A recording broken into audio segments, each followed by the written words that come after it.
I never thought I'd be the kind of woman who makes one phone call and watches an entire life unravel. But when you walk into your own bedroom at 3 in the afternoon and find your husband naked with another man, something inside you just breaks. Or maybe it doesn't break. Maybe it finally wakes up. I'm not here to tell you I'm a hero. I'm here to tell you what happened when I stopped being quiet, when I stopped pretending everything was fine, when I realized the humiliation wasn't the worst part. The worst part was what he'd been doing with our money while I was busy being the perfect wife. My name is Catherine. I'm 52 years old. I've been married to Daniel for 10 years. We live in a beautiful suburban neighborhood where every lawn is perfect and every marriage looks solid from the outside. Our house is the kind of place people slow down to admire when they drive past. White shutters, wrap-around porch, a garden I spent 5 years building with my own hands, roses along the fence, hydrangeas by the mailbox, a stone path I laid myself one summer on my hands and knees while Daniel was at a conference in Denver. Every stone placed with intention, every flower chosen with care. Daniel is a financial consultant, successful, charming, the kind of man who always knows what to say at dinner parties. He has this way of making everyone feel like they're the most important person in the room. Clients loved him. Neighbors loved him. Everyone at church loved him. I loved him. Or I thought I did. Maybe what I loved was the idea of him, the idea of us, the perfect couple in the perfect house with the perfect life. We met at a fundraiser 12 years ago. I was working as an administrative coordinator for a nonprofit. Nothing glamorous, but it paid the bills, and I liked the work. Daniel walked up to me at the silent auction table and asked about a painting. We talked for an hour. He made me laugh. He seemed genuinely interested in what I had to say. 3 months later, he proposed. 6 months after that, we were married. Everyone said we moved too fast. My sister pulled me aside the week before the wedding and asked if I was sure. I told her I'd never been more sure of anything in my life. Looking back now, I can see all the red flags I ignored. The way he always needed to be in control. The way he made all the big decisions without really consulting me. Where we'd live. How we'd spend our money. Whether I'd keep working. He framed it as protection. As taking care of me. He said I shouldn't have to worry about finances. He said his income was more than enough for both of us, and I believed him. I thought it was romantic, chivalrous. I thought it meant he loved me. So I quit my job. I became a full-time wife. I threw myself into making our house a home. I learned to cook elaborate meals. I hosted dinner parties for Daniel's clients. I volunteered at the church. I organized charity events. I smiled and nodded and played the role I thought I was supposed to play. And somewhere along the way, I lost myself completely. But on a Tuesday afternoon in late September, everything changed. I'd been at a meeting for the hospital fundraiser committee. We were planning the annual gala. I'd volunteered to co-chair it this year. It was a big deal. Black tie event, 500 guests, local politicians and business leaders. Daniel said it would be good for his reputation, good for networking. I spent weeks working on it. Calling vendors, reviewing proposals, arguing with caterers about menu options. But that Tuesday, the meeting got canceled last minute. Our chairwoman called and said she had a family emergency. So I packed up my planner and my laptop, and I drove home. It was a beautiful day, the kind of early fall afternoon where the light turns golden, and the air smells like wood smoke and dry leaves. I had the windows down in my car. I was thinking about what to make for dinner. Maybe that chicken recipe Daniel liked. The one with the lemon and rosemary. I pulled into our driveway around 2:30, and that's when I noticed the car. A silver sedan parked 3 houses down. New model. Expensive looking. Chrome detailing. I'd never seen it before. Our neighborhood is quiet. Everyone knows everyone. Strange cars stand out, but I didn't think much of it. Maybe someone had family visiting. Maybe it was a realtor showing one of the houses. I grabbed my purse and my laptop case from the passenger seat. My reading glasses fell out of my purse, and I had to fish them out from under the seat. My knees were aching from sitting through that long meeting. I'd worn heels even though I knew I shouldn't, trying to look professional, trying to impress people who probably didn't even notice.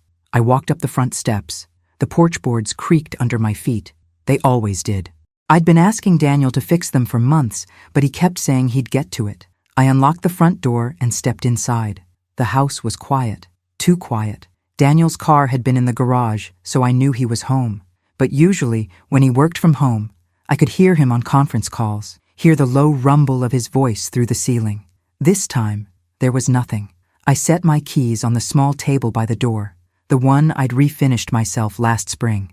I slipped off my heels and felt immediate relief. The hardwood floor was cool under my feet. I stood there for a moment, just breathing, and that's when I heard it. A sound from upstairs, muffled, like laughter, low voices, the kind of voices that don't want to be heard. My stomach tightened. I told myself I was being paranoid. Maybe Daniel was on a video call with his headphones in. Maybe he was watching something on his computer. But something felt wrong. The air in the house felt different, charged, like the moment before a thunderstorm when you can feel the electricity building. I walked to the stairs. My heart was pounding. I gripped the banister and started climbing. Each step felt heavy. My legs felt like they belonged to someone else. I reached the top of the stairs and stood in the hallway. Our bedroom door was closed, not unusual, but there was a sliver of light underneath, and I could hear sounds now, clear sounds, movement, breathing, and then a voice, Daniel's voice, saying something I couldn't quite make out, and then laughter again, but not Daniel's laugh, someone else. I walked to the door. My hand trembled as I reached for the handle. I almost turned around, almost walked back downstairs and out the front door and got in my car and drove away, but I didn't. I turned the handle. I pushed the door open, and there he was, my husband, Daniel, naked on our bed, with another man, a younger man, maybe 30, dark hair, athletic build. Someone I'd never seen before in my life. They were tangled together in our sheets, the sheets I'd washed and folded just 2 days ago, the comforter I'd spent an hour picking out at the department store because I wanted it to match the paint color perfectly. For a moment, I couldn't process what I was seeing. My brain refused to accept it. This wasn't real. This couldn't be real. But it was. It was happening right in front of me. In my bedroom. In my house. In my life. The younger man saw me first. His eyes went wide. He said something. A curse word. Daniel's head whipped around. He saw me standing in the doorway, and the look on his face wasn't shame. It wasn't guilt. It wasn't even surprise. It was annoyance. Pure, unadulterated annoyance. Like I'd walked in on a business meeting, like I'd interrupted something important and inconvenient. I stood there frozen. I don't know how long, maybe 5 seconds, maybe 30. Time felt strange, elastic, and then my body kicked in.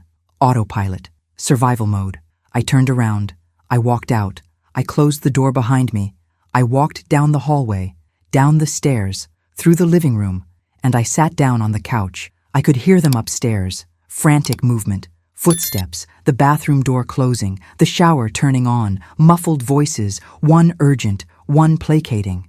I sat there on the couch and I looked around the room, at the life I'd built, the curtains I'd sewn, the bookshelf I'd organized by color because I'd seen it in a magazine and thought it looked elegant, the coffee table I'd found at an estate sale and restored. Every single thing in this room had my fingerprints on it, my time, my energy, my love. And upstairs, my husband was showering off the evidence of his betrayal. I don't know what I expected to feel. Rage, maybe. Devastation. But I felt nothing. Just a strange, cold emptiness. Like someone had scooped out my insides and left a hollow shell. 10 minutes passed. Maybe 15. Then I heard footsteps on the stairs. Daniel appeared in the living room. He was dressed. Jeans and a button-down shirt. His hair was damp. He smelled like my lavender soap. He stood there for a moment, just looking at me. Then he sat down in the armchair across from me, the one he always sat in to read the newspaper on Sunday mornings. He leaned forward, rested his elbows on his knees, clasped his hands together. The posture of someone about to have a serious conversation, a reasonable conversation. "Catherine," he said. His voice was calm, measured. "We need to talk." I didn't say anything. I just looked at him, this stranger wearing my husband's face. "This isn't what you think," he continued. "I'm not gay. This was just something I needed to explore. It doesn't change anything between us." The words hung in the air. Absurd. Insulting. Like he thought I was stupid. Like he thought I'd just accept this explanation and move on. "How long?" I said.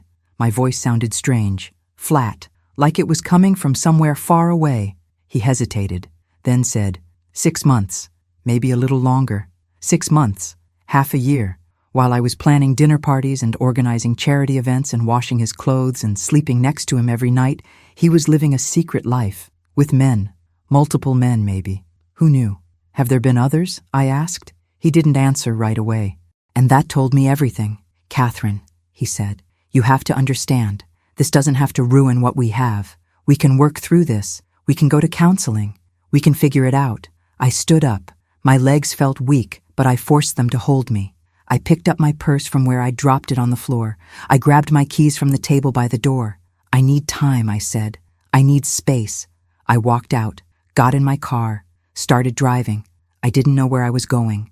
I just drove. Through our neighborhood with its perfect houses and manicured lawns, past the shopping center where I bought groceries every Thursday, past the church where we went every Sunday, past the library where I volunteered every other Tuesday afternoon reading to kids. I ended up at a park on the edge of town, a place I'd only been once or twice.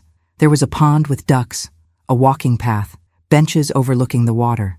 I parked and got out and sat on one of the benches.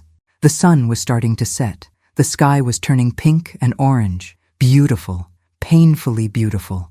I sat there and I tried to make sense of what had just happened, tried to fit it into the narrative of my life, but it didn't fit. It shattered everything I thought I knew about Daniel, about our marriage, about myself. My phone buzzed in my purse. I ignored it. It buzzed again and again. I finally pulled it out. Text messages from Daniel. Where are you? We need to talk about this. Don't do anything rash. I turned my phone off and put it back in my purse.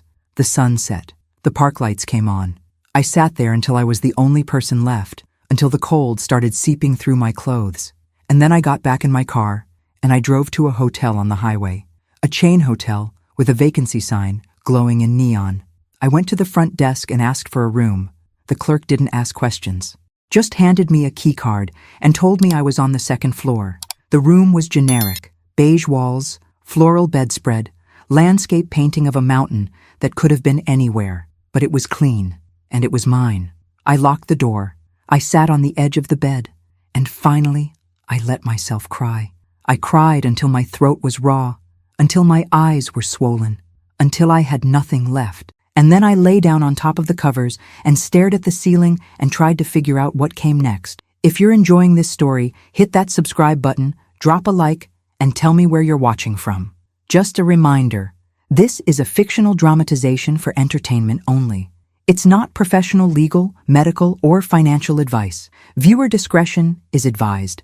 Enjoy the rest of the video. I didn't sleep that night. Every time I closed my eyes, I saw them. Saw Daniel's face. That look of annoyance. Like I was the problem. Like I was the inconvenience. By the time morning light started filtering through the thin hotel curtains, I'd made a decision.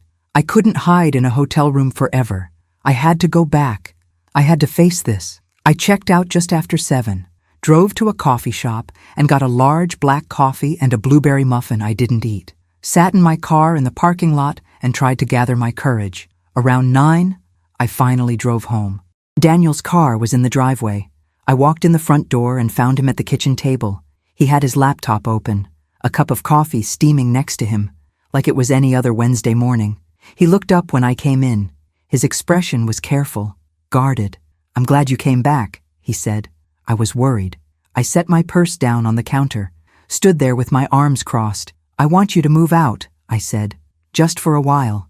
I need space to think." His expression hardened. "That's not going to work for me," he said. I blinked, confused. "What do you mean?" He closed his laptop, leaned back in his chair, looked at me like I was a client asking for unreasonable terms. "This is my house too, Catherine. I'm not going anywhere. If you need space, you're welcome to stay somewhere else. But I'm staying here." The coldness in his voice sent a chill down my spine. This wasn't the man I'd married. Or maybe it was. Maybe this had always been who he was, and I'd just been too blind to see it. Over the next few days, we existed in the same space, but lived separate lives. He slept in the guest room. I tried to sleep in our bedroom, but couldn't.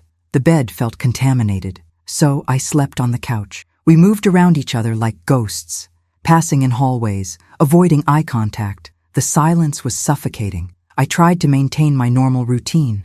I went to yoga on Thursday morning, went to the grocery store Thursday afternoon, smiled at the cashier, and made small talk about the weather. On Friday, I had coffee with my friend Linda.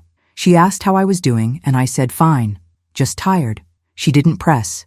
People never do. They accept the surface answer and move on. Saturday morning, I was sitting at the kitchen table with a cup of tea when Daniel came downstairs. He poured himself coffee, added cream and sugar, stirred it slowly. Then he sat down across from me. "I've been thinking," he said. "Maybe this is a sign." I looked up at him. "A sign of what?" He took a sip of his coffee, set the mug down carefully, "that this marriage isn't working, that maybe it's time to move on."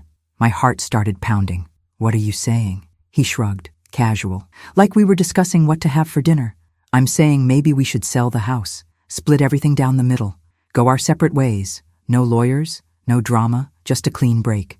I felt like I'd been punched in the stomach. The house. He wanted to sell the house, the place I'd poured my heart into, the only thing I had that was truly mine. "I don't want to sell," I said. His jaw tightened just slightly. "We might not have a choice. The market's good right now. We could both walk away with enough to start fresh." There it was, that phrase. We might not have a choice. Like he'd already made the decision. Like my opinion didn't matter. "I need to think about it," I said. He nodded, took another sip of coffee, then stood up and left the room. I sat there alone in my kitchen and tried to breathe, tried to think. But my mind was racing. Why was he pushing this so hard? Why was he so eager to sell? That night, I couldn't sleep. I lay on the couch, staring at the dark ceiling and listening to the house settle. Around midnight, I got up, went to Daniel's study. The door was closed, but not locked. I opened it slowly. The desk lamp was off, but there was enough moonlight coming through the window that I could see. His laptop was on the desk, closed, but plugged in. I knew I shouldn't, knew it was wrong, but I opened it anyway. The screen lit up. He hadn't logged out. I held my breath and clicked on his email. Started scrolling through his inbox. Most of it was work-related. Client emails, meeting confirmations, quarterly reports. And then I saw it. An email from a real estate agent named Brenda Mitchell. The subject line said, "Property appraisal completed." My hands started shaking. I clicked on it. The email was dated 5 days ago, Thursday, the day after I found him. It said the appraisal had come back at $420,000, higher than expected. Brenda said she was excited to get started, said the market was hot, and she expected multiple offers. There was an attachment. I clicked on it. It was a listing agreement, pre-filled with our address, with both our names. But Daniel's name was listed as primary seller. There was a highlighted section at the bottom, a note from Brenda. "Just need Catherine's signature and we're good to go. I can have this listed by Monday if we move fast." I sat back in the desk chair. My whole body was numb. He'd already done this, already had the house appraised, already talked to an agent, already prepared the paperwork, all before he even mentioned it to me. This wasn't a suggestion. This was a plan. And I was just an obstacle. I grabbed my phone and took pictures of the email, of the attachment, of everything I could find. Then I closed the laptop carefully, made sure everything was exactly how I'd found it, and I went back to the couch. But I didn't lie down. I sat there in the dark and I thought about what this meant, thought about what else he might be hiding. If he could plan to sell our house behind my back, what else had he done? What else was he hiding? The next morning was Sunday. Normally we'd go to church, but I couldn't face it, couldn't sit in that pew next to him and pretend everything was fine. So I told him I wasn't feeling well. He went without me. The moment his car pulled out of the driveway, I went back to his study. I went through every drawer, every file, every folder. I found bank statements for our joint checking account, but that was it. No savings statements, no investment statements, no retirement account information. Everything else was digital, password protected. I took pictures of what I found. Then I went to the bedroom, checked his nightstand, his dresser, the closet, looking for anything, any clue about what else he might be hiding. I found receipts in his jacket pocket, dinner at an expensive steakhouse, a hotel in the city, both from 3 weeks ago. When he'd told me he was at a conference in Charlotte, I took pictures of those too. By the time Daniel came home from church, I was sitting on the couch with a book pretending to read. He asked if I was feeling better. I said yes, just needed rest. He nodded and went upstairs to change. Monday morning, I waited until Daniel left for work. Then I got in my car and drove to the county records office. It was a squat gray building near the courthouse. Inside, it smelled like old paper and floor wax and photocopier toner. There was a woman at the front desk, middle-aged, thick glasses. She looked up when I approached. "I need to pull the title records for a property," I said. She slid a form across the counter. I filled it out with our address. My hands were shaking so badly I could barely write. She took the form and disappeared into a back room. 10 minutes later, she returned with a thin manila folder. "You can review it here," she said. Gestured to a table by the window. I sat down and opened the folder. The title deed was on top. Both our names were listed. Joint tenancy. That was good. That meant he couldn't sell without my signature. But underneath the deed was something else. A document I didn't recognize, filed 2 months ago. A lien against the property. $50,000. I stared at it, read it 3 times trying to make sense of it. A home equity loan. From a bank I'd never heard of. Secured against our house. Both our names were listed as borrowers, but I'd never signed anything. I'd never even heard of this loan. Unless I had. Unless Daniel had asked me to sign something and told me it was something else. A refinance, maybe. Just routine paperwork. Had I signed something without reading it? I tried to remember. Tried to think back over the past few months. But everything was blurry. Uncertain. I took the folder back to the woman at the desk. "What exactly is this lien for?" I asked. "Can you tell me?" She looked at the document, adjusted her glasses. "Looks like a home equity loan. You'd need to contact the bank for specific details." She pointed to a phone number at the bottom of the page. I thanked her and left. I sat in my car in the parking lot and dialed the number. A cheerful recorded voice told me my call was important, put me on hold, played smooth jazz that made my teeth ache. Finally, a real person picked up. "Customer service, this is Denise." I explained who I was. Gave her our address. Asked about the loan. "I'll need to verify some information first," she said. She asked me security questions. My social security number. My date of birth. Daniel's date of birth. I answered them all. She put me on hold again. When she came back, her voice had changed. More careful. "Yes, Mrs. Brennan.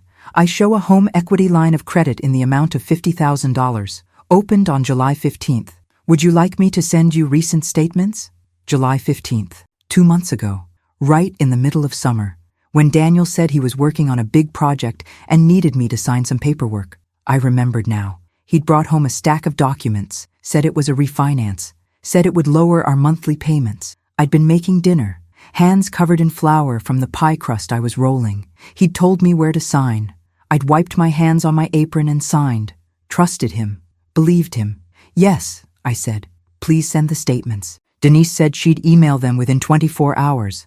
I hung up, sat there in the parking lot with my phone in my hand. He'd lied to me, made me sign loan documents without telling me what they were, took out $50,000 against our house, and I had no idea what he'd used the money for. I drove home in a daze. When I got there, Daniel's car wasn't in the driveway. He was at work. I went inside and straight to my laptop, sat at the kitchen table, and started searching. I typed in financial infidelity, pages and pages of results. Articles about spouses hiding money, racking up secret debt, draining retirement accounts, forging signatures. I clicked on an article from a family law website. It talked about warning signs, unexplained withdrawals, new accounts opened without discussion, loans taken out in both names without consent. My stomach turned as I read. Every single warning sign applied to my situation. The article mentioned something called forensic accounting, specialists who could trace hidden money, find accounts you didn't know existed, uncover financial fraud. The article said if you suspected your spouse was hiding assets, you needed to act fast, because the longer you waited, the more time they had to move money around, to hide it where you couldn't find it. I kept reading, article after article, all of them saying the same thing. Document everything. Take pictures. Get copies of statements. Don't confront your spouse until you have evidence. Don't tip them off. And most importantly, get a lawyer. A good one. Someone who specialized in complex divorces with hidden assets. I sat back in my chair. My head was spinning. A lawyer. I needed a lawyer. But I didn't know any divorce lawyers, and I didn't have money for a lawyer. Daniel controlled all our finances. The credit card in my name was probably linked to our joint account. If I used it to pay a lawyer, he'd see it immediately. I put my head in my hands, felt tears prick at my eyes. And then I remembered something, a name I hadn't thought about in years, Marcus Whitfield. I'd met him at a charity gala maybe 8 or 9 years ago. He was a lawyer, family law, divorce. He'd given me his card, told me if I ever needed legal advice to give him a call. We'd stayed in touch for a while, Christmas cards, the occasional email. But I hadn't talked to him in at least 3 years, maybe longer. I picked up my phone, scrolled through my contacts, found his name, stared at it for a long time, my thumb hovering over the call button. If I made this call, there was no going back. This would be real, official, the end of my marriage. But maybe my marriage had ended the moment I walked into that bedroom. Maybe it had ended years before that, and I just hadn't wanted to see it. I pressed call. It rang 3 times. Then a familiar voice answered. Marcus Whitfield. I took a deep breath. My voice came out shaky. Marcus, it's Catherine Brennan. I don't know if you remember me. We met at a charity event years ago. There was a pause. Then his voice warmed. Catherine. Of course I remember. How are you? I felt my throat close up, felt tears threatening to spill over. I need help, I said. I think my husband is trying to steal everything from me. Another pause, longer this time. When Marcus spoke again, his voice was serious, professional. Tell me everything, he said. So I did. I told him about finding Daniel with another man, about the house appraisal, about the real estate agent, about the $50,000 loan I hadn't known about all the receipts and the lies and the secret life. I told him everything, while sitting at my kitchen table with tears running down my face. Marcus listened without interrupting. When I was done, he was quiet for a moment. Then he said 6 words that changed everything. Catherine, we need to act fast. Today is Monday, the closing date on that listing agreement. Do you remember what it was? I pulled out my phone, looked at the picture I'd taken, found the date. November 5th, I said. That's less than 6 weeks away, Marcus said. If Daniel's planning to push this through, he's working on a timeline. We need to file before he can do anything else. Can you come to my office tomorrow morning? 9 o'clock? I wiped my eyes. Yes, I said.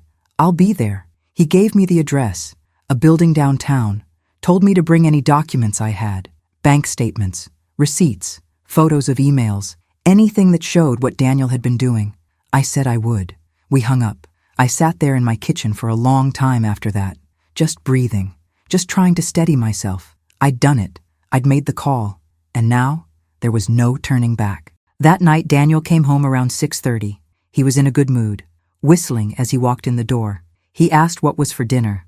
I told him I'd made chicken, the lemon rosemary one he liked. He smiled and said I was the best, kissed the top of my head like everything was normal. We ate dinner in silence. He scrolled through his phone between bites. I pushed food around my plate. Couldn't eat. Couldn't stop thinking about tomorrow, about Marcus's office, about what came next. After dinner, Daniel went upstairs to shower. I cleaned up the kitchen, loaded the dishwasher, wiped down the counters, and then I went to the study one more time.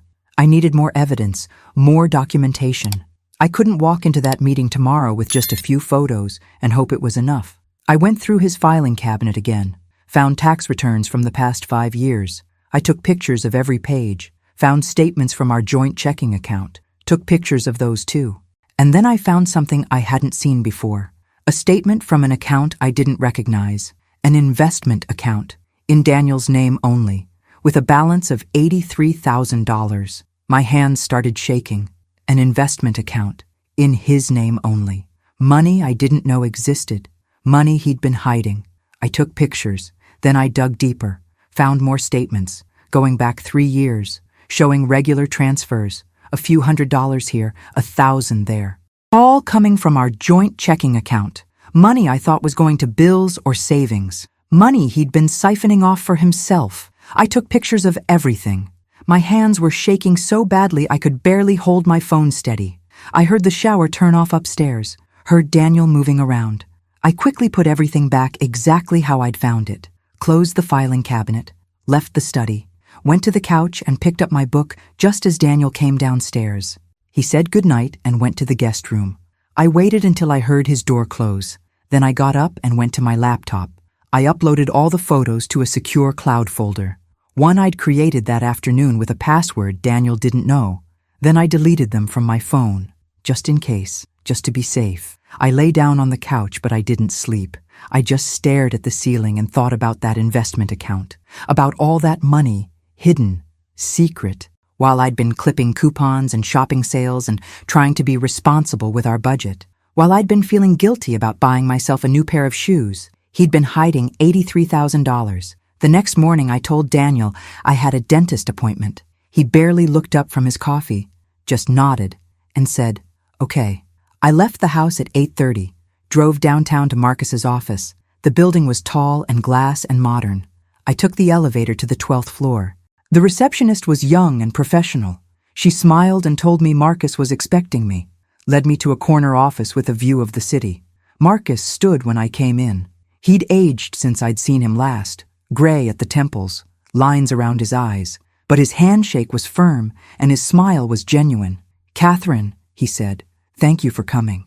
Please sit down." I sat in a leather chair across from his desk. He sat down and pulled out a yellow legal pad. "Okay," he said. "Let's start from the beginning. Walk me through everything." So I did, this time with more detail, more documentation. I showed him the photos on my phone, the bank statements, the tax returns, the investment account, the $50,000 loan, the house appraisal, the listing agreement, the receipts for hotels and dinners, everything. Marcus took notes, asked questions. How long had we been married? Did we have a prenuptial agreement? Had I worked during the marriage? Did I have any income of my own? Did I have access to any accounts in my name only? I answered everything as honestly as I could. 10 years married. No prenup. I'd worked for 2 years, then quit when Daniel asked me to. No income now. I had a small retirement account from my old job, maybe $20,000, but I hadn't contributed to it in 8 years. Marcus nodded, wrote more notes. Then he set down his pen and looked at me. "Catherine, I'm going to be straight with you. Your husband has been financially abusing you. That's what this is. He's isolated you from your own finances, made you dependent on him. And now he's trying to liquidate assets before you can protect yourself. But here's the good news. He made mistakes. Big ones. He took out that home equity loan without your knowledge. If he forged your signature, that's fraud. He's been hiding assets. That investment account, that's a violation of marital trust, and it won't look good in court. And he had the house appraised without telling you. That shows intent to deceive. I felt something loosen in my chest, like I'd been holding my breath for days and finally exhaled. "What do we do?" I asked. "First," Marcus said, "we file for a temporary restraining order. That freezes all joint assets. No more withdrawals, no more transfers, no more loans. Nothing moves without court approval. Second, we file for discovery. That forces Daniel to turn over all his financial records, bank statements, investment accounts, retirement accounts, credit card statements, everything. And third, we get a forensic accountant involved, someone who can dig through all of this and find anything else he might be hiding." He leaned forward. "But I need to warn you, this is going to get ugly. Daniel's going to fight back. He's going to hire his own lawyer, probably an expensive one. And he's going to try to paint you as vindictive, as trying to punish him for the affair. You need to be prepared for that." I nodded. I'd already thought about that, already knew it was coming. "How much is this going to cost?" I asked. Marcus was quiet for a moment. "Let's not worry about that right now. My priority is protecting you. We'll figure out payment later. For now, I want you to focus on getting through this. Can you do that?" I felt tears prick at my eyes again, but I blinked them away. "Yes," I said, "I can do that." We spent the next 2 hours going over strategy. Marcus drafted the paperwork for the restraining order, for the discovery motion. He explained what would happen next. I'd have to appear in court. I'd have to testify. I'd have to tell my story in front of a judge, in front of Daniel, in front of lawyers and court reporters and anyone else who happened to be there. The thought terrified me, but I nodded, said I understood, said I was ready. Marcus said he'd file the paperwork that afternoon, said Daniel would be served within 48 hours, said once he was served, things would move quickly. I left his office feeling lighter, feeling like maybe I could actually do this, like maybe I wasn't as powerless as I'd thought. I drove home. Daniel's car wasn't there. He was still at work. I went inside and sat on the couch, and I let myself cry. Not sad tears this time. Relieved tears, exhausted tears, hopeful tears. 2 days later, it happened. I was at the grocery store on Thursday morning. Just a normal grocery trip. I was in the produce section trying to decide between apples and pears when my phone rang. Daniel's name flashed on the screen. My stomach dropped. I almost didn't answer, but I did. "What the hell did you do?" His voice was sharp, angry, barely controlled. "I don't know what you're talking about," I said, kept my voice steady. "Don't play games with me, Catherine. I just got served." "A restraining order? You froze our accounts?" I pushed my cart to the side, stepped away from other shoppers. "I'm protecting myself," I said quietly. "Protecting yourself? From what? I haven't done anything to you." "You lied to me," I said. My voice shook a little, but I kept going. "You cheated on me. You took out a loan without my knowledge. You're planning to sell our house without my consent. You've been hiding money. Don't you dare act like you're the victim." There was silence on the other end. I could hear him breathing, heavy, angry. "You have no idea what you just did," he finally said. "You just made this so much worse than it needed to be. I hope you're ready for war, Catherine, because that's what you're getting." He hung up. I stood there in the produce section with my phone in my hand. My whole body was shaking, but not from fear, from adrenaline, from anger, from a sense of power I hadn't felt in years. I finished my shopping, paid for my groceries, drove home. When I pulled into the driveway, Daniel's car was already there. I took a deep breath, grabbed my grocery bags, walked to the front door. He was waiting for me in the living room, standing, arms crossed, face red, jaw clenched. "You think you're so smart," he said. "You think you can just ambush me like this?" I set the groceries down on the counter, turned to face him. "I didn't ambush you," I said. "I protected myself. There's a difference."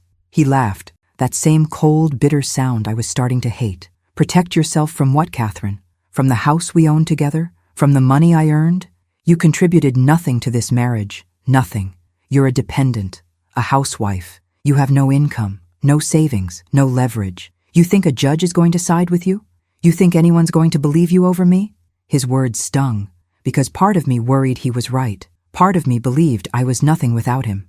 But another part of me, a stronger part, remembered Marcus's words, remembered the evidence, remembered the secret accounts and the forged loan and all the lies. "We'll see," I said. I walked past him and went upstairs, locked myself in the bedroom, sat on the edge of the bed and tried to calm my racing heart. Over the next 2 weeks, things escalated. Daniel hired a lawyer, Richard Keene, a partner at one of the biggest firms in the state, the kind of lawyer who wore $1,000 suits and drove a Mercedes, the kind of lawyer who charged $600 an hour. They filed motions to dismiss the restraining order, argued that I was being vindictive, that I was using the affair as leverage to take more than I deserved. They submitted documents showing that Daniel had been the sole breadwinner throughout our marriage, that he'd paid the mortgage, the bills, the taxes, that I'd contributed no income. But Marcus fought back. He filed for full financial discovery, requested all of Daniel's bank statements, credit card statements, investment statements, retirement account statements, everything. And when Daniel's lawyer tried to delay, Marcus filed a motion to compel. The judge granted it. 2 weeks after that, boxes of documents arrived at Marcus's office, hundreds of pages, bank statements going back 5 years, credit card statements, tax returns, investment accounts. Marcus handed them over to the forensic accountant, Dr. Ellen Shaw. Dr. Shaw was in her 50s, sharp eyes behind rectangular glasses. She'd spent 20 years as a CPA before specializing in forensic accounting for divorce cases. She'd seen every trick in the book, and she knew exactly where to look. It took her a week to go through everything. When she was done, she called Marcus and asked him to bring me in. We met at Marcus's office on a Friday afternoon. "Doctor," Shaw had spreadsheets printed out, charts, graphs. She spread them across the conference table. "Mrs. Brennan," she said, "I need to show you something." She pointed to the first spreadsheet. It showed transactions from our joint checking account over the past 5 years. "These highlighted rows," she said. "These are transfers out of your joint account into your husband's personal investment account. Small amounts at first, 200 here, 500 there, but they got bigger over time. By last year, he was transferring 2,000 or 3,000 a month." She flipped to another page. In total, over the past 5 years, $87,000 was transferred from your joint account into his personal account, without your knowledge, without your consent. I stared at the numbers, felt sick. "But that's not all," Dr. Shaw continued. She pulled out another document. "These are credit card statements for 3 cards you didn't know about, all in your husband's name. But look at the charges. Hotels, expensive restaurants, high-end clothing stores, jewelry.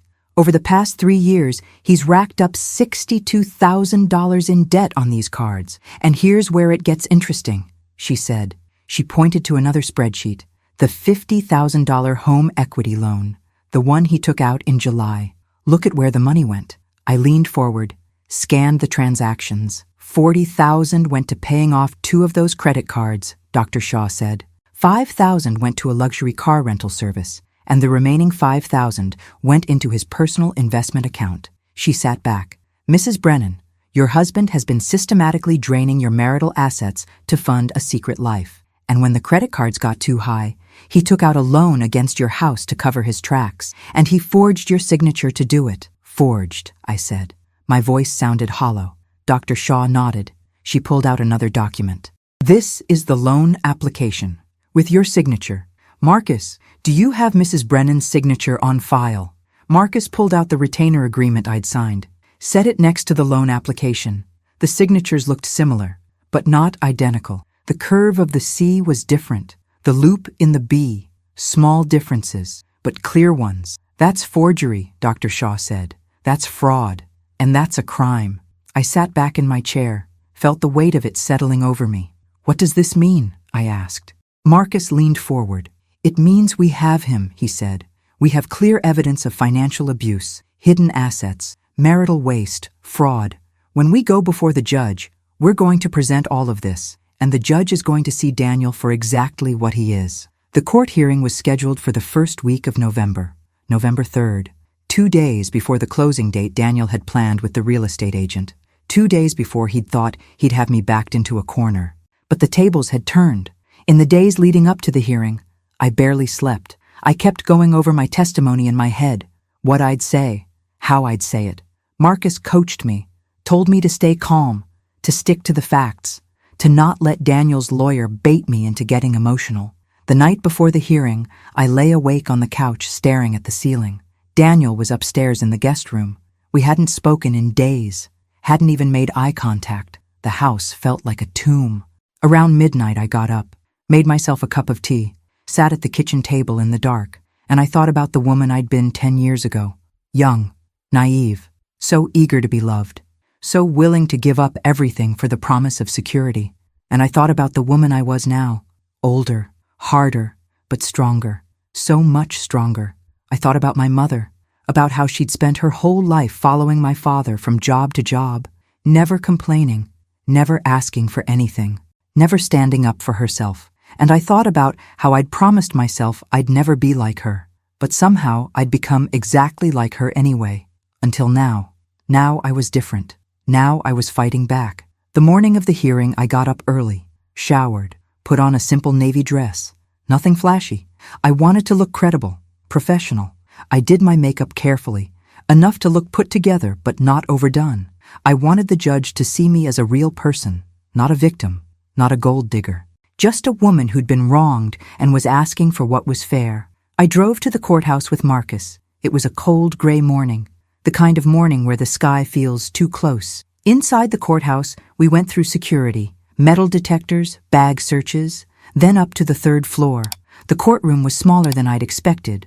Wood-paneled, rows of benches, a judge's bench at the front, an American flag in the corner, the state flag next to it, everything formal and intimidating.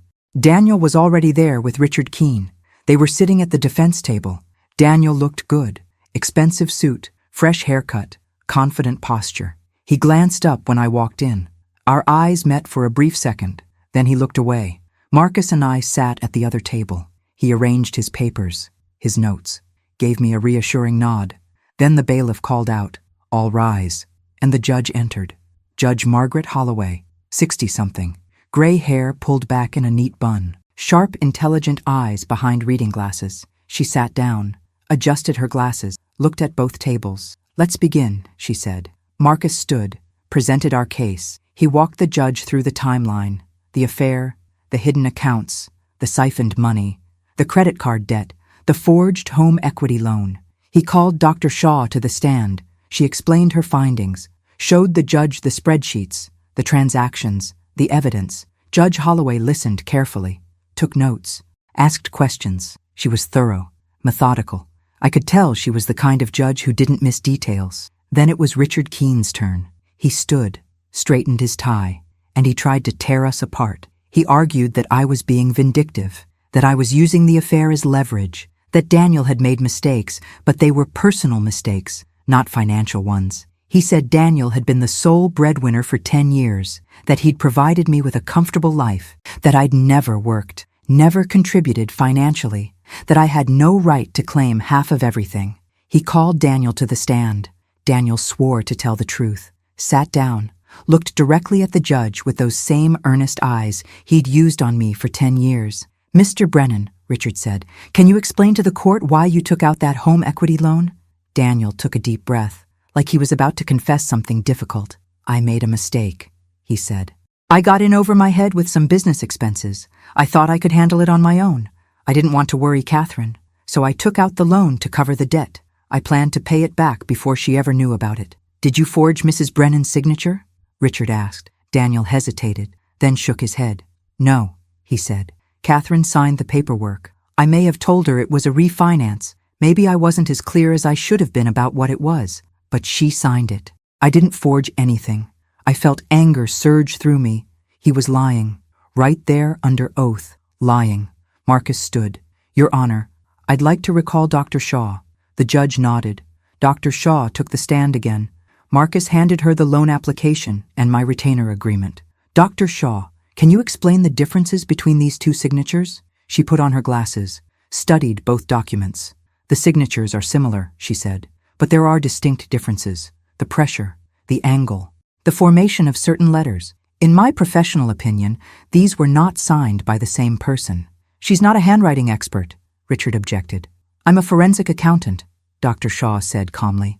"Part of my training includes document analysis, and I've reviewed hundreds of forged signatures. This, in my opinion, is one of them." Judge Holloway made a note, then looked at Daniel. "Mr. Brennan," she said, "I find Dr. Shaw's testimony credible. Do you have any other explanation?" Daniel's jaw tightened. He glanced at Richard, then back at the judge. "No, Your Honor." Judge Holloway nodded, then looked at me. "Mrs. Brennan," she said, "would you like to make a statement?" I stood up. My legs felt weak, but I made myself walk to the witness stand. I placed my hand on the Bible, swore to tell the truth, sat down. Judge Holloway looked at me. "Tell me," she said, "in your own words, what do you want from this marriage?" I took a deep breath, looked at Daniel, then looked at the judge. "I want what's mine," I said. My voice was steady, clear. "I want the home I built, the home I spent 5 years pouring my heart into. I want the security I earned by giving up my career, by supporting my husband's success. I trusted him. I believed in him, and he betrayed that trust. He lied to me. He stole from me. He forged my signature, and now he wants me to walk away with nothing. I'm not asking for revenge. I'm asking for justice. I'm asking for what's fair." My voice cracked a little at the end, but I didn't cry. I held the judge's gaze. "Thank you, Mrs. Brennan," she said. I stepped down, sat back next to Marcus. My heart was pounding. My hands were shaking. But I'd done it. I'd said what I needed to say. Judge Holloway reviewed her notes, flipped through the documents. The courtroom was silent, except for the rustle of paper and the hum of the overhead lights. Finally, she looked up. "I've heard enough," she said. "Mr. Brennan, your conduct in this marriage has been reprehensible. You systematically deceived your wife. You hid assets. You incurred debt without her knowledge. You siphoned money from your joint account for your personal use, and you forged her signature on a legal document. That alone constitutes fraud." She paused, looked at Richard.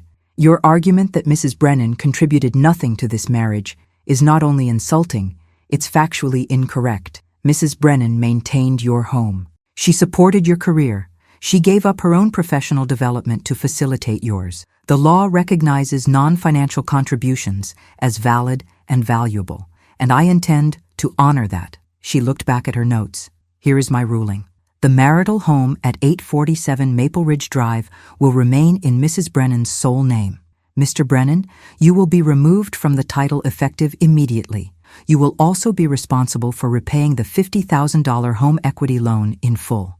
Since you obtained it fraudulently, Mrs. Brennan will not be held liable." Daniel's face went pale. The judge continued. The joint checking account will be divided 50-50 after all marital debts are satisfied. Mrs. Brennan will retain full ownership of her retirement account from her prior employment. Mr. Brennan, your retirement accounts and investment accounts, including the personal investment account you've been hiding, will be divided equally. She looked at Richard. Additionally, Mr. Brennan will be responsible for Mrs. Brennan's legal fees in full, including the forensic accounting fees. She looked at Daniel. And finally, I'm referring this matter to the district attorney's office for potential criminal charges related to the forged signature.